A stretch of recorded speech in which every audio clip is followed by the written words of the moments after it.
Shalom Bapak Ibu, Shalom. Selamat malam, senang sekali malam hari ini kita bisa bertemu kembali di tempat ini. Saya yakin saudara diberkati oleh Tuhan. Bapak Ibu, seperti Bapak Ibu tahu bahwa oleh karena situasi dengan meletusnya Gunung Kelut di Jawa Timur, di sekitar Kediri, maka terlalu banyak abu-abu vulkanik yang menghalangi penerbangan-penerbangan khususnya dari kota-kota di Surabaya dan sekitarnya, sehingga dua hamba Tuhan yang seharusnya kemarin tiba di kota Makassar, mereka berhalangan hadir karena tidak ada pesawat yang bisa terbang dari Bandara Juanda di Surabaya. Ya, saya tidak bisa membayangkan situasi Gunung Kelut, saudara. 4 tahun yang lalu saya bersama istri saya sempat ke sana setelah kami melayani di Kediri. Kami melihat di sana satu pemandangan yang sangat indah sekali, tetapi kemarin dan tadi saya melihat sesuatu yang sudah porak-poranda. Biar saudara berdoa supaya keadaan di Indonesia boleh dipulihkan. Ya, nah malam hari ini Bapak Ibu saudara sekalian, oleh anugerah Tuhan dan oleh kepercayaan yang Tuhan berikan kepada saya melalui senior pastor kita di tempat ini, melalui pastor Elisa juga, saya ingin menyampaikan sesuatu yang Tuhan gerakan saya untuk saya katakan kepada saudara, sesuatu yang penting. Kita berada di bulan Februari, yaitu bulan Moment to Love. Bulan di mana kita bisa mengasihi, kita bisa mencintai. Dan saya ingin berkata, cinta atau kasih tidak akan pernah bisa terbukti tanpa ada satu tindakan dari kita, yaitu misalnya kita memberi. Tadi pagi Pastor Elisa sudah memberitahukan kepada kita bagaimana kita bisa memberi ampun, memberi maaf kepada orang-orang yang di sekitar kita. Itu adalah bukti kasih, itu adalah bukti cinta. Kepada sesama manusia kita bisa melakukan itu, terlebih kepada Tuhan. Bapak Ibu, saya membaca satu artikel yang berkata ada seorang yang cukup terkenal, mungkin saudara tahu walaupun kita tidak mengenalnya, yaitu Joe DiMaggio. Seorang legendaris baseball dari Amerika Serikat, dan dia atau beliau adalah suami pertama dari artis terkenal Marilyn Monroe. Dia dikhianati oleh Marilyn Monroe dan Marilyn Monroe menikah kembali dengan laki-laki yang lain. Tetapi saudara, Joe DiMaggio, dia tidak pernah merasa dendam sekalipun dia dikhianati oleh istrinya yaitu Marilyn Monroe. Ketika Marilyn Monroe meninggal, artikel itu menuliskan, dia datangi suami kedua dari Marilyn Monroe dan dia berkata seluruh biaya, bahkan seluruh persiapan prosesi sampai jenazah dimakamkan, Joe berkata, akan saya tanggung. Luar biasa saudara, dia tidak pernah memiliki hati yang sakit sekalipun dia dikhianati oleh istrinya.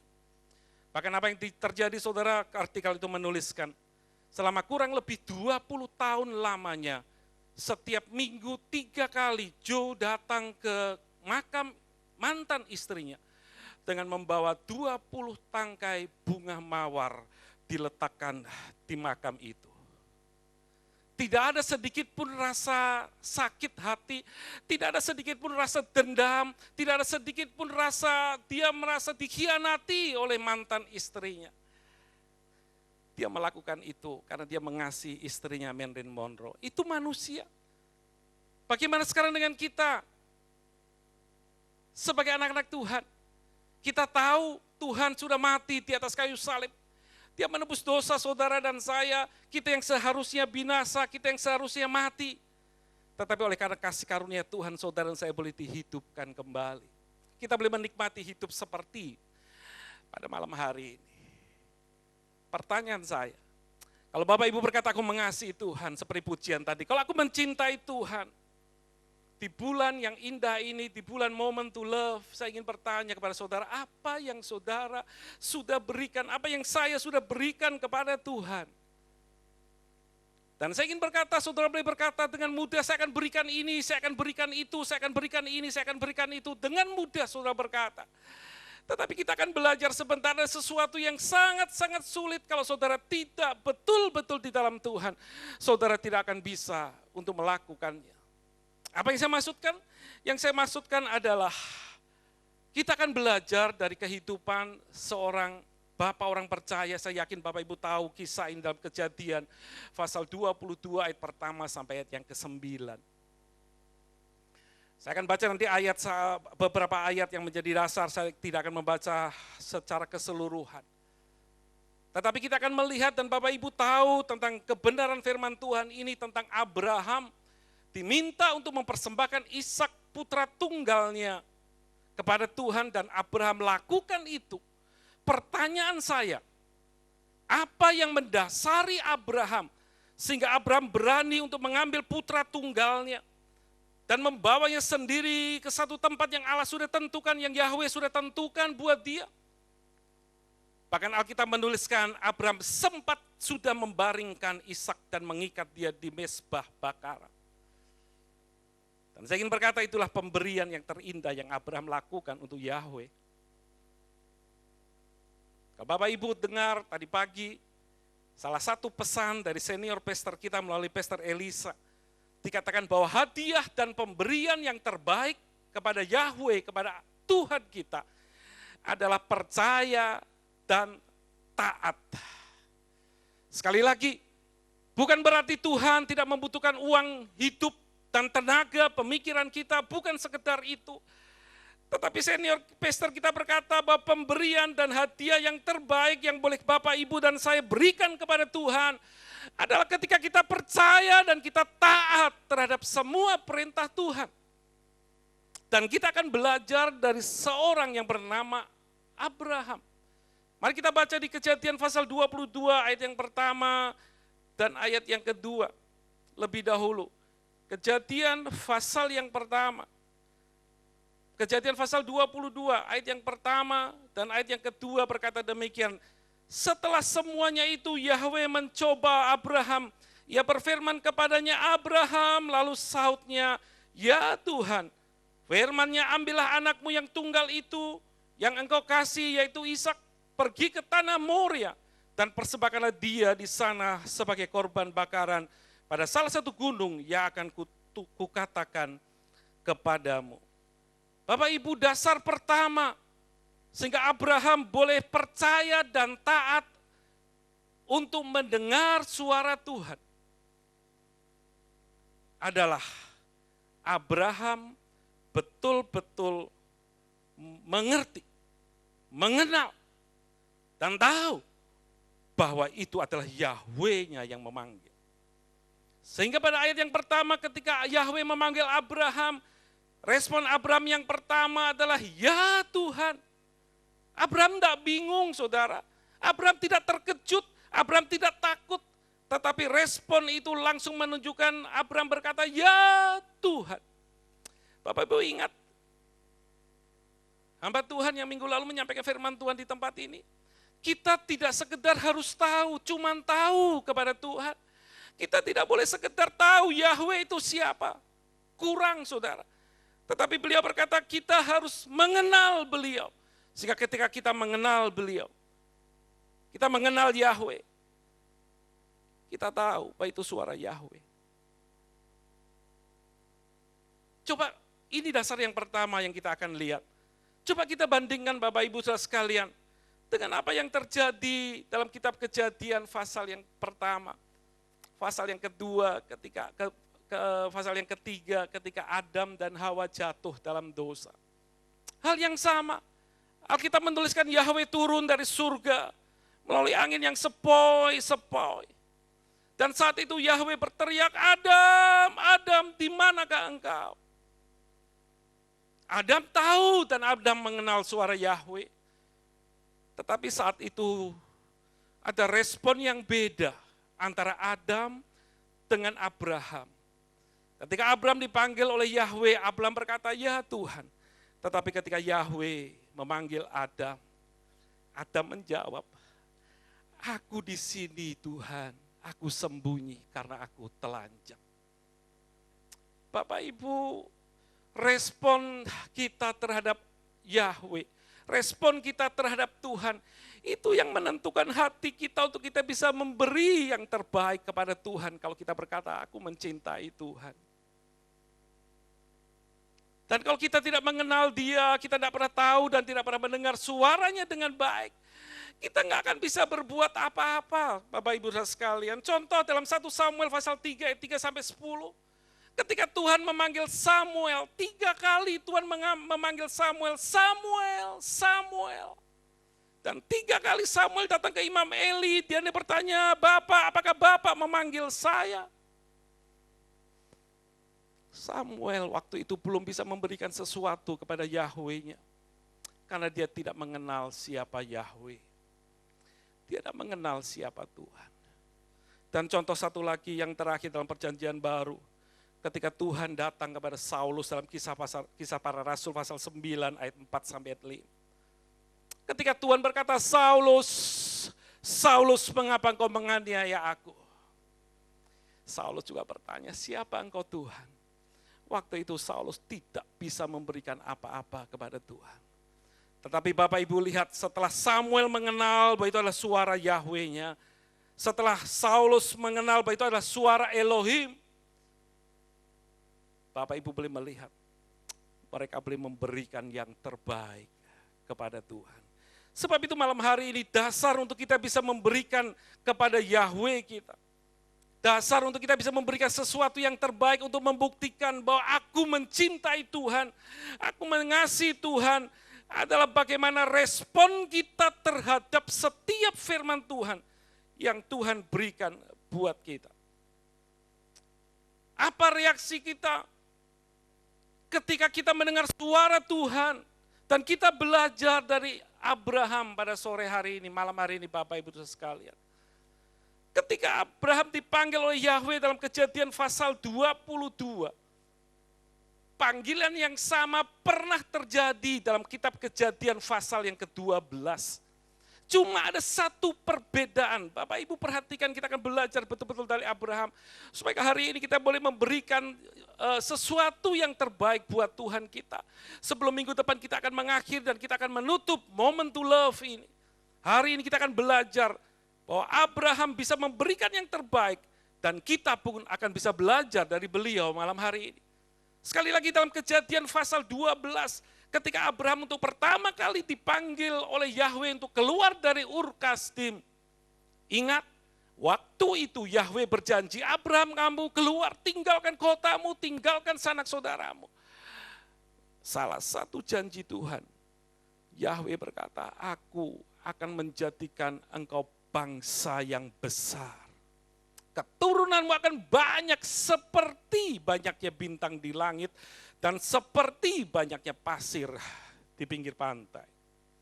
Itu indah janjinya saudara. Kejadian pasal 12 panggilan itu manis. Karena diiringi dengan janji, diiringi dengan sesuatu yang indah buat hidup Abraham. Tetapi mari kita kembali ke Kejadian pasal 22, panggilan yang sama, suara yang sama, didengar dan dimengerti, dikenal oleh Abraham. Sama itu suara Yahweh. Tetapi kali ini, panggilan itu bukan memberikan satu janji. Panggilan itu bukan memberikan sesuatu yang indah. Tapi panggilan itu berkata, bawa anakmu yang engkau kasih, yaitu Ishak. Pergi ke tempat Gunung Moria dan persembahkan dia di sana bagiku. Beda saudara. Panggilan yang pertama dan panggilan yang kedua. Tetapi Bapak Ibu lihat, respon Abraham tetap sama. Tidak ada perbedaan. Sekalipun di Kejadian pasal 12, panggilan itu mengandung janji, Abraham lakukan. Di pasal 22, perjanjian itu, panggilan itu mengandung pengorbanan. Dan Abraham lakukan itu juga. Sekali lagi saya ingin berkata, bagaimana dengan respon kita? Semuanya itu boleh terjadi. Karena Abraham mengenal Yahweh-nya dengan sungguh-sungguh. Hari ini saya sangat percaya bahwa Tuhan kita, Yahweh kita tidak akan meminta hidup kita untuk kita dibakar seperti Ishak. Enggak. Mungkin juga Tuhan tidak minta uang kita, mungkin Tuhan juga tidak meminta sesuatu yang mungkin berat buat kita.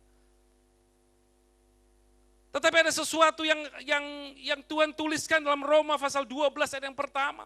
Tuhan mau kita boleh mempersembahkan hidup kita, tubuh kita sebagai satu persembahan yang kudus, yang hidup, dan yang berkenan. Artinya bahwa mari kita belajar untuk taat kepada Tuhan. Kita belajar untuk melakukan apa yang Tuhan mau dalam hidup kita. Selama kita masih hidup, mari lakukanlah sesuatu yang paling indah buat Tuhan. Maka dalam perjalananmu, sekalipun nanti perjalanan hidup kita, di dalam kita memasuki hidup-hidup kita selanjutnya ada begitu banyak hal dan rintangan. Kita akan masih tetap kuat. Kenapa? Karena kita tetap konsen dengan suara dan panggilan Yahweh kepada kita. Panggilan Tuhan atas hidup kita masing-masing. Bapak Ibu boleh bayangkan, mari kita kembali kepada Kejadian pasal 22, silahkan nanti Bapak Ibu baca di rumah. Bapak Ibu coba bayangkan bagaimana ketika Abraham menuntun putranya Ishak. Bahkan sebelumnya Bapak Ibu boleh bayangkan bagaimana kira-kira Abraham ngomong sama istrinya Sarah. Bahwa dia akan mempersembahkan Ishak. Dia akan menyembelih anaknya dan dia akan membakar Ishak sebagai korban bakaran. Bapak Ibu pernah bayangkan, hai bapak-bapak dan ibu-ibu yang punya anak. Bagaimana perasaan hatimu? Bapak Ibu ketika saya merenungkan ini. Ketika dari kemarin saya membaca. Semalaman saya membaca dan saya membaca. Saya tidak bisa membayangkan. Saya juga seorang anak. Saya juga seorang opa. Setiap kali ada hal-hal yang terjadi terhadap anak dan cucu saya. Hati kami, hati saya sebagai orang tua sepertinya tidak tega dan tidak akan pernah bisa kuat.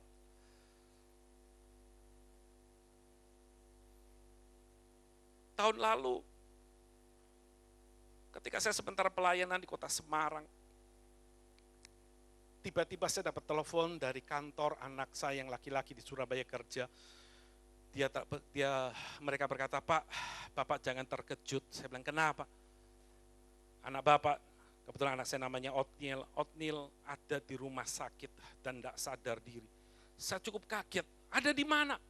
Sementara ada di Denpasar. Saya tanya, kenapa bisa? Itu hari Minggu, saudara, saya baru selesai khotbah, saya diajak makan oleh jemaat.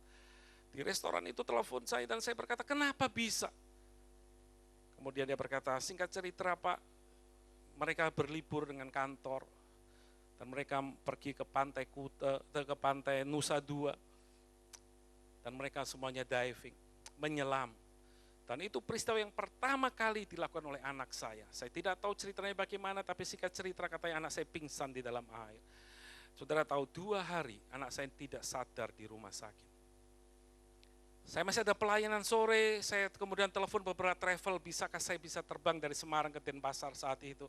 Tapi saya juga nggak tahu kenapa tidak ada tiket ke sana. Singkat cerita saya nggak bisa, saya dengan istri saya nggak bisa untuk menjumpai dan menunggu anak saya berada di Denpasar. Yang bisa kami lakukan hari itu adalah cuma menangis dan minta pertolongan Tuhan. Bapak Ibu, anak saya cuma sakit. Tetapi coba kita bayangkan sekarang Abraham. Anak yang dikasihinya. Sekarang dia harus menuntunnya sendiri berjalan. Apalagi ketika Ishak tanya, Bapa, di tangan kita ada kayu, ada pisau, dan ada api. Di mana dombanya? Bapak Ibu boleh jawab pertanyaan ini? Kalau Bapak Ibu sebagai Abraham saat itu. Bapak, tangan kita ada kayu, di tangan kiri kita ada pisau. Tetapi di mana domba yang akan kita persembahkan untuk Yahweh kita? Alkitab tidak menuliskan. Tetapi saya sadar sebagai seorang ayah yang masih punya daging, yang masih hidup dalam tubuh manusia. Saya yakin air mata Abraham akan jatuh. Saya yakin hati Abraham akan teriris-iris dengan sembil. Dan itu gak mudah saudara untuk dilakukan oleh seorang yang namanya Abraham. Apalagi yang kedua. Bukankah Yahweh berjanji Abraham melalui keturunanmu akan terjadi bangsa yang besar, engkau akan menjadi bangsa yang besar dan keturunan akan banyaknya seperti bintang di langit dan seperti pasir di pantai. Tetapi Kenapa anak tunggalnya harus dipersembahkan dan kalau anaknya itu mati? Mungkinkah janji Allah itu terjadi buat Abraham? Itu pertanyaan besar buat Abraham. Abraham bisa protes dan dia berkata, Yahweh, bukankah kau berkata melalui Ishak akan terjadi bangsa yang besar? Nah kalau sekarang Ishak mati, mana janjimu? Apa yang akan terjadi? Bapak Ibu, pertanyaan itu logis. Dan pertanyaan itu masuk akal. Tetapi malam hari ini saya ingin berkata kepada saudara, logis di pikiran kita, tetapi bukan di pikiran Yahweh. Yahweh punya 1001 macam cara untuk menjadikan dan untuk menggenapi apa yang pernah Yahweh janjikan kepada Abraham. Bahwa keturunan Abraham akan banyak seperti bintang di langit dan seperti banyaknya pasir di tepi pantai. Walaupun mungkin sebenarnya tanpa Ishak. Tetapi sebenarnya kebenaran ini sementara menguji dan membawa kita untuk mengerti. Bahwa ketika kita mengenal dan kita mengasihi Yahweh dengan sungguh-sungguh, kita akan melihat bahwa segala sesuatu yang kelihatannya tidak masuk akal, yang segala sesuatu yang kelihatannya gila, itu tetapi bagi Yahweh kita, itu adalah sesuatu yang kecil. Saya katakan tadi, ketika suami pertama dari Marilyn Monroe yang setiap 3 minggu sekali datang ke kuburannya, dan meletakkan 20 tangkai bunga mawar setiap kali dia datang. Orang berkata, kamu gila, bukankah kamu sudah dikhianati? Bukankah istrimu sudah menikah dengan suami yang lain? Tapi Ju tetap berkata, tidak, aku tetap mengasihi dia. Walaupun dia secara jasmani, sekarang dia bukan istriku, tetapi dia adalah mantan istriku dan aku tetap mengasihi dia. Orang berkata, gila. Seminggu 3 kali meletakkan 20 tangkai bunga mawar di kuburan mantan istri. Sesuatu yang gak masuk akal. Sama seperti Abraham menuntun Ishak berjalan ke Gunung Moria untuk mempersembahkan Ishak. Manusia berkata, Yahweh omong kosong. Manusia bisa berkata, Yahweh cuman ngomong saja. Tetapi Abraham tidak berkata seperti itu. Abraham berkata, aku melakukan apa yang Yahweh suruh padaku. Sebab itu dalam ayat yang pertama ketika Yahweh memanggil Abraham, Abraham berkata, ya Tuhan. Dalam arti, aku siap untuk melakukan setiap perintah Tuhan buat saya. Itu dasar yang pertama Bapak Ibu dan sekalian. Sehingga Abraham siap untuk mempersembahkan Ishak. Bukan istrinya, bahkan bukan hidupnya sendiri. Tetapi Yahweh meminta Ishak, anak tunggal. Yang kedua, apa dasar Abraham begitu yakin bahwa Yahweh tetap akan menggenapi janjinya di Kejadian pasal 12 tadi. Bahwa ketika Abraham disuruh keluar dari Ur Kasdim, Yahweh berjanji bahwa Abraham akan dijadikan bangsa yang besar. Bahkan keturunannya sangat banyak. Sehingga tidak bisa terhitung. Sehingga Yahweh harus berkata seperti bintang di langit. Dan seperti pasir di tepi pantai banyak. Dasar yang kedua adalah seperti yang dituliskan di 1 Korintus pasal 13 yang dibacakan oleh Pastor Ronald tadi. Karena Abraham memiliki iman. Abraham memegang iman bahwa Tuhan tidak pernah berubah kasih setianya. Bahwa Tuhan tidak pernah ingkar janji. Iman kepada Yahweh, bahwa Yahweh tidak pernah ingkar janji dan Yahweh tidak pernah main-main terhadap janji.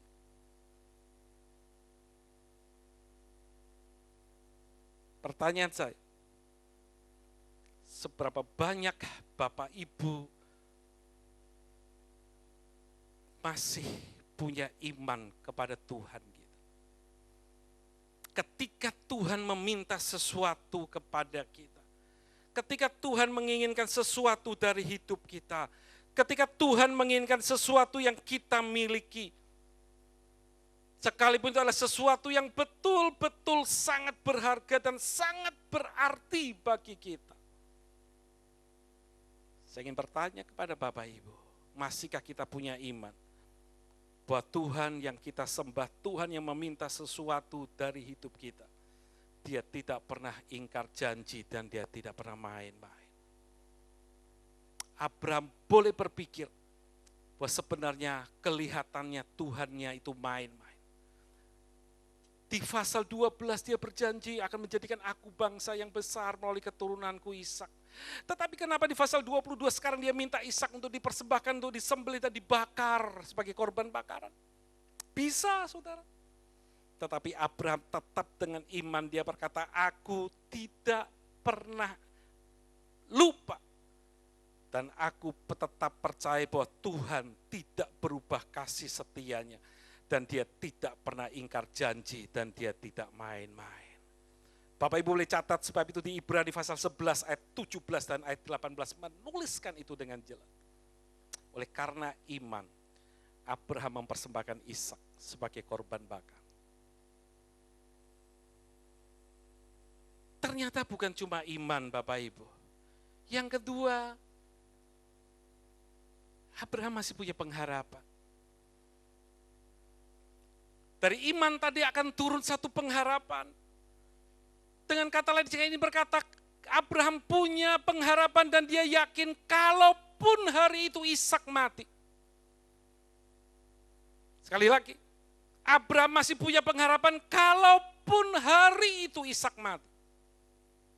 Abraham masih punya pengharapan bahwa dia pasti akan punya anak lagi melalui Sarah istrinya. Sekalipun usia Sarah pada waktu itu sudah sekitar 100 tahun. Tetapi dia masih punya pengharapan yang besar. Dia masih punya pengharapan yang begitu besar terhadap Yahweh-nya. Yang lahir dari imannya, dia boleh tetap percaya bahwa Yahweh yang dia sembah tidak pernah ingkar janji dan tidak pernah main-main. Dan dengan iman itulah menumbuhkan satu harapan yang besar. Dengan iman itulah menumbuhkan satu harapan yang begitu tinggi. Dan dia tetap yakin terhadap janji Yahweh-nya bahwa dia akan menjadi bangsa yang besar.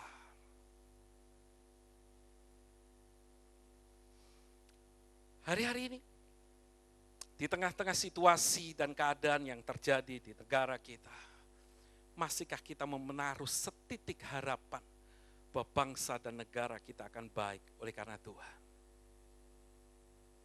Hari-hari ini, sebagai umat Tuhan, sebagai anak-anak Tuhan, mari letakkan iman kita untuk membangkitkan satu harapan yang baik bagi bangsa dan negara kita. Sebab itu Bapak Ibu, saya tidak kampanye untuk pemilu April nanti. Tetapi izinkan sebagai hamba Tuhan saya menghimbau seluruh anak-anak Tuhan, mari gunakan hak pilih kita dengan baik. Jangan sampai ada di antara kita menjadi golput. Saya ingin berkata, mungkin sudah berkata, Pak, enggak ada gunanya sudah, negara kita hancur, enggak ada gunanya. Saya ingin berkata tidak.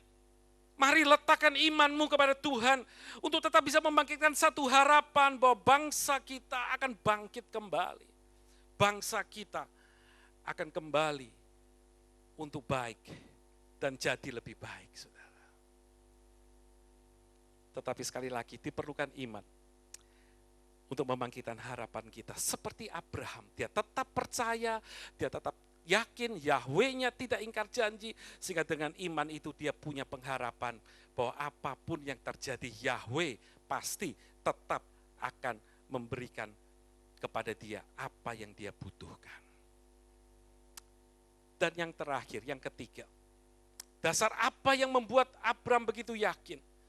Sekali lagi ini yang utama, seperti dituliskan oleh 1 Korintus pasal 13 tadi. Ada iman, ada pengharapan, dan ada kasih. Dan dari ketiga-tiganya, kasih ini yang terbesar. Yaitu kasih Abraham kepada Yahweh. Dia rela dan dia boleh menempatkan anaknya. Dia boleh mempersembahkan anaknya. Dalam arti kata saya ingin berkata, bahwa Ishak sekalipun dia adalah anak yang sangat disayang oleh Abraham. Abraham tahu bahwa Ishak adalah anak perjanjian daripada Yahweh. Tetapi saya ingin berkata, oleh karena kasih Ishak kepada Yahweh, Abraham tidak memberikan tempat kepada Ishak untuk menggantikan porsi dan tempat kedudukan Yahweh dalam hidupnya. Sekali lagi, sekalipun Ishak adalah anak kesayangan Abraham, Abraham tahu itu. Sekalipun Ishak adalah anak perjanjian yang dijanjikan oleh Yahweh dalam hidupnya. Tetapi oleh karena kasihnya kepada Yahweh, Abraham tidak mengangkat dan tidak menempatkan Ishak untuk menggantikan posisi Yahweh di dalam hidup. Bapak Ibu, kalau kita mengasihi Tuhan kita, adakah orang lain, adakah orang ketiga yang bisa menggantikan posisi dalam hidup kita? Adakah orang yang bisa menggantikan posisi Tuhan dalam hidup kita? Mungkin itu suami kita, mungkin itu anak-anak kita, mungkin itu keluarga kita atau kekayaan kita atau kedudukan kita. Jangan. Tempatkan Yahweh di atas segala-galanya. Jangan sampai ada sesuatu, ada oknum lain yang boleh menggeser posisi Yahweh di dalam hidup kita. Wow, saya punya banyak pengalaman, saya punya banyak kesaksian dari orang-orang yang hari ini mempunyai kedudukan yang cukup tinggi di dalam tempat-tempat di negara kita. Rahasianya apa? Dia tidak pernah menggeser posisi Tuhan dalam hidup. Sekalipun kelihatannya terlalu banyak orang yang menghambat dia, terlalu banyak orang yang seolah-olah ingin menjatuhkan dia. Tetapi hari ini dia berada di posisi yang cukup tinggi dan cukup strategis di Indonesia. Kenapa? Karena dia mengasihi Yahweh, dia mengasihi Tuhan. Dan tidak ada sesuatu yang boleh mengganti posisi Yahweh dalam hidupnya. Malam hari ini saya mau, Bapak Ibu Saudara sekalian, kasih kita kepada Tuhan tidak tergantikan oleh apapun juga. Kasih kita kepada Tuhan tidak bisa digeser sedikit pun oleh apapun yang akan terjadi dalam hidup kita. Sehingga sampai Tuhan Yesus datang nanti kasih kita akan tetap untuk selama-lamanya. Dan akhirnya saya ingin berkata, apa yang Yahweh lakukan buat Abraham? Apakah betul akhirnya Ishak harus mati? Dalam Kejadian pasal 22 ayat ke-13, Alkitab menuliskan ketika Abraham akan meletakkan pisau ke atas leher anaknya untuk menyembelih. Alkitab menuliskan, singkat cerita, Yahweh menyediakan domba pengganti. Wah, saya kagum. Saya tidak berkata kebetulan, saudara. Oh, kebetulan di belakang Abraham ada domba yang tersangkut. Sehingga kemudian Yahweh ngomong, Abraham jangan bunuh anakmu. Itu loh di belakang ada domba yang tersangkut, ambil itu gantikan Ishak. Enggak, saudara. Buat Abraham enggak ada yang buat Yahweh enggak ada yang kebetulan. Itu memang rencana Yahweh. Kalau kebetulan, saudara, saya dengan Pastor Hill ini kebetulan hari ini pakai baju merah kotak-kotak, saudara. Itu kebetulan, saudara. Tapi buat Yahweh, ketika Abraham akan meletakkan pisau atas Ishak, itu bukan kebetulan. Ketika ada domba yang tersangkut di semak belukar di belakang Abraham, itu bukan kebetulan. Tetapi saya ingin berkata, itulah respon dan tanggapan Yahweh terhadap kesetiaan Abraham.